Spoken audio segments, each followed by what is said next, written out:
जब से ब्लिंकिट का एक्विजिशन करने का अनाउंसमेंट किया है तब से स्टॉक की गिरावट रुकने का नाम नहीं ले रही। आज फिर से स्टॉक कमजोर होता दिख रहा है। कल 4-5% गिरा था, आज सुबह 5-6% नीचे नजर आया। जोमेटो का स्टॉक आपके सामने लेकर आया, ओ 7% नीचे है।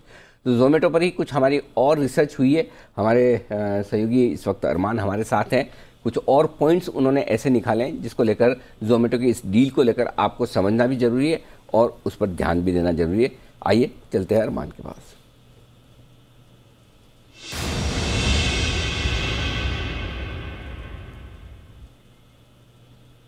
बताएं अरमान, और क्या क्या डिटेल रिसर्च में निकल कर आया है जोमेटो के लिए?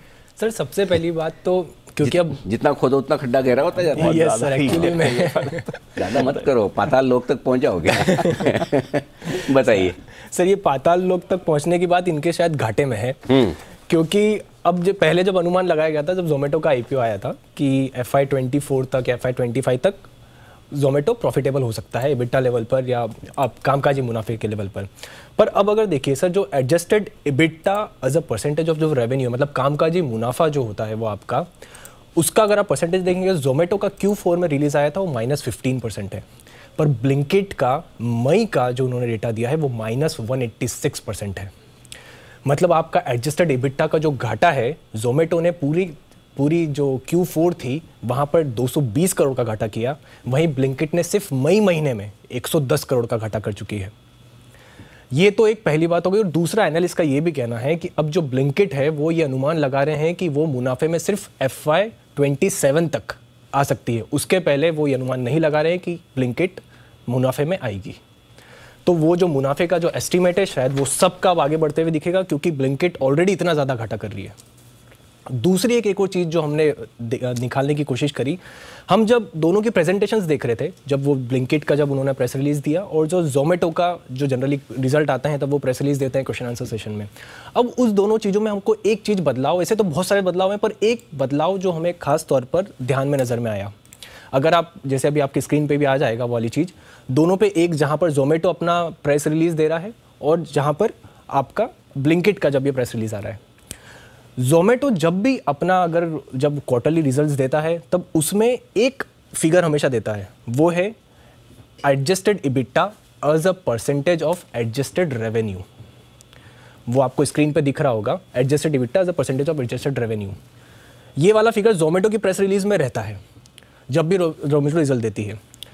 अब जब ये ब्लिंकिट का प्रेस रिलीज आया, जब उन्होंने 2 महीनों का डेटा बताया, जनवरी और मई का, उसमें उन्होंने ये बताया कि adjusted EBITDA as a percentage of gross order value, GOV बताया, as a percentage of revenue नहीं बताया। अब उसका रेलेवेंस क्या है मैं आपको ये बताता हूँ।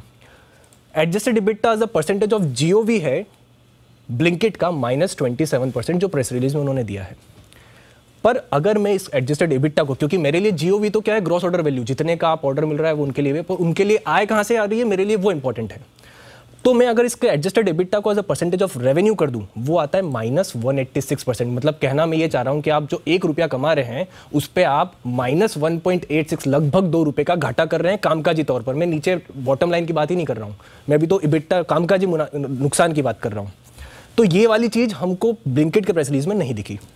उसी के साथ साथ एक जो इन्वेस्टर के तौर पर जो हम सब जानना चाहते थे, या सबको एक थोड़ी ट्रांसपेरेंसी के तौर पर अच्छा लगता कि जैसे जो उनका जनवरी 2022 से इन्होंने जो एक क्विक कारोबार जो चालू किया था ब्लिंकिट ने, तो उन्होंने 2 महीने का डेटा दिया, जनवरी का डेटा दिया, मई का डेटा दिया।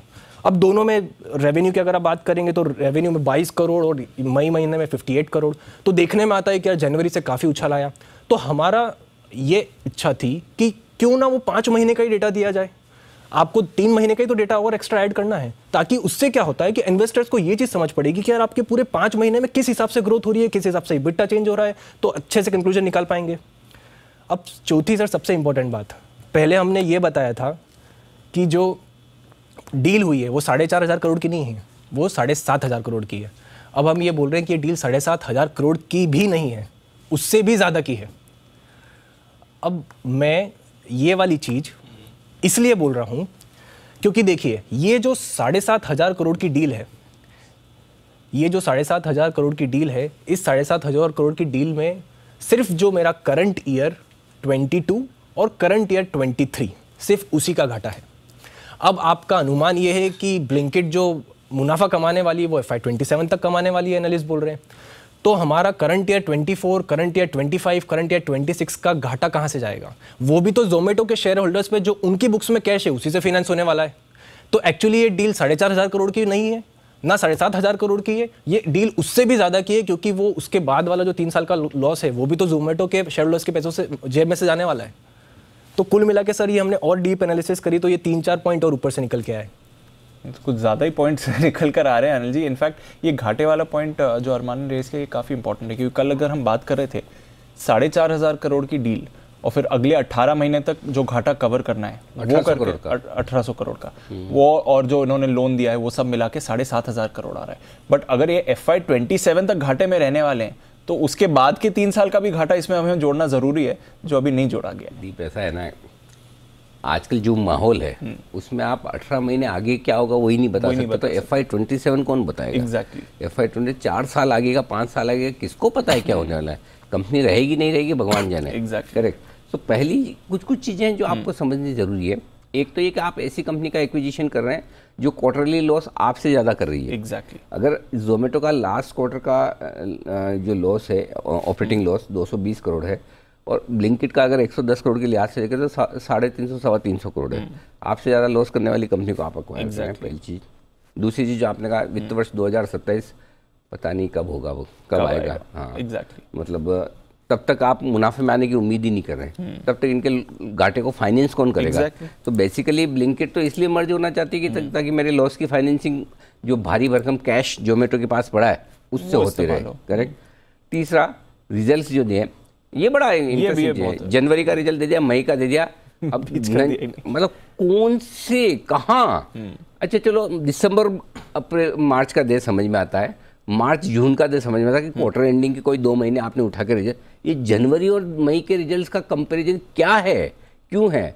मतलब 2 महीने कोई भी रैंडमली उठा के रिजल्ट कंपेयर कर दिया, देखो जनवरी में ये था ये था। अरे ऐसे थोड़ी होता है भाई, और उसके बेसिस पे आपने मर्ज कर दिया। तो ये मतलब कॉर्पोरेट गवर्नेंस की धज्जियां ही उड़ रही है एकदम। देना था तो एटलीस्ट बाकी बीच के या तो दो पूरा समझ में आया कि पिछले 4-5 महीनों में क्या किया। और बहुत सारे लोगों ने, मैंने देखा है मार्केट के बड़े बड़े अच्छे एक्सपर्ट्स ने जो मई के महीने में जो उन्होंने दिखाया उसको पूरा कर दिया कि साल भर में उसके हिसाब से साल भर में इतना कमाएंगे, इतना करेंगे। अरे पिछले 4-5 महीने का तो देख लो। एग्जैक्टली जो है नहीं। ये दूसरी चीज़।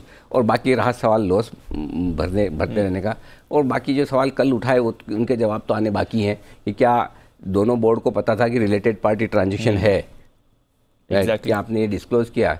I don't know. इतने सारे फंड देखे, वो फंड की भी मैंने लिस्ट देखी जो जोमेटो लेकर बैठे हैं। वैसे तो मैक्सिमम फंड वो हैं जो ETFs चलाते हैं जी। अगर जोमेटो किसी इंडेक्स में है तब तो उन्हें ETF के तौर पर लेना पड़ेगा, जैसे ब्राइटकॉम भी कई सारी कंपनियों के पास में है, ठीक है ना। अगर वो ETF चला रहे हैं और तो ETF में तो आपको फॉलो ही करना पड़ेगा, उसमें किसी के पास ऑप्शन नहीं है। बाई चॉइस जोमेटो लेने वाले बहुत कम है। लेकिन सरप्राइजिंग ये है कि अभी तक भी ये सारे इतने फॉरेन ब्रोकरेज के आज 10-12 रिपोर्ट आज और कल में मिला के आई है, किसी की आंखें नहीं खुल रही कि ये सब हो रहा है। सोचो। और ये फाइनेंशियल्स का कंपैरिजन सर, आप ग्रॉस ऑर्डर वैल्यू पर कैसे कंपेयर कर रहे हैं? एग्जैक्टली। वो तो आपका रेवेन्यू है नहीं, उसका तो एक छोटा परसेंटेज आपका रेवेन्यू आने का, उस पे आपने कैसे? उसमें अगर आप देखेंगे तो नेगेटिव 186% है और बाकी आपको 20% दिखता है। ये कहाँ से आ गया? गजब है। शरद जी क्या कहेंगे आप इस पूरे जोमेटो की कहानी पर? जी देखिए, बिल्कुल वैलिड पॉइंट है कि कोई कंपैरेटिव लॉजिक वगैरह देना चाहिए, और लगातार अगर आप कॉर्पोरेट गवर्नेंस की ऐसे धज्जियां उड़ाएंगे कि हर तरीके से कुछ ना कुछ गड़बड़ी निकलता है आपकी हर चीज़ में, और प्रॉफिटेबिलिटी तो ऑब्वियसली बहुत ही लॉन्ग शॉट है, तो यूजुअली इन्वेस्टर्स को अवॉइड ही करना चाहिए। अगर आप वैसे थीम पे खरीदना चाहते हैं तो ठीक है, बट थीम में भी अगर आपको कॉर्पोरेट गवर्नेंस इश्यूज हैं तो उसको अवॉइड ही करना चाहिए। प्लस वैल्यूएशंस तो कोई सिर पैर है ही नहीं, जो एक्सपेक्टेड नंबर है उस पर भी लगभग अभी भी 5 टाइम्स सेल्स पे मार्केट कैप है, तो कॉर्पोरेट गवर्नेंस के साथ ऐसी वैल्यूएशंस को लॉजिकली जस्टिफाई करना बहुत मुश्किल। बहुत सही पॉइंट है शरद जी बता रहे हैं। Exactly. अगर आपके वैल्यूएशंस महंगे हैं, प्रॉफिटेबिलिटी नहीं है, और उसमें अगर आप कॉर्पोरेट गवर्नेंस ना उठा और ज़्यादा दिक्कत है। एग्जैक्टली। अगर बाकी सब चीज़ें अच्छी है, फॉर एग्जांपल बजाज ऑटो है, सब कुछ बढ़िया है, बैलेंस शीट मजबूत है, मार्केट शेयर है, लीडर है, सब कुछ है, फिर आप अगर एक दिन मीटिंग रखे बायबैक के लिए, नहीं कि आगे टाल दी, टाल के भी जो बायबैक लाया बड़ा मतलब बहुत ही time pass kind of buyback जो बजाज ऑटो से फिर भी मार्केट माफ़ कर दे रहा है कि आज स्टॉक ऊपर है कि चलो कोई बात नहीं, बजाज उठाए, ठीक है, बायबैक छोटा किया, कम किया, उम्मीद से खराब किया, लेकिन बैलेंस शीट तो है ना। जोमेटो पे आप कैसे माफ़ करोगे? नहीं कर सकते, कर ही नहीं सकते ना। नहीं कर सकते। तो ये पॉइंट जो शरद जी ने दिया बहुत ही वैलिड और परफेक्ट पॉइंट है।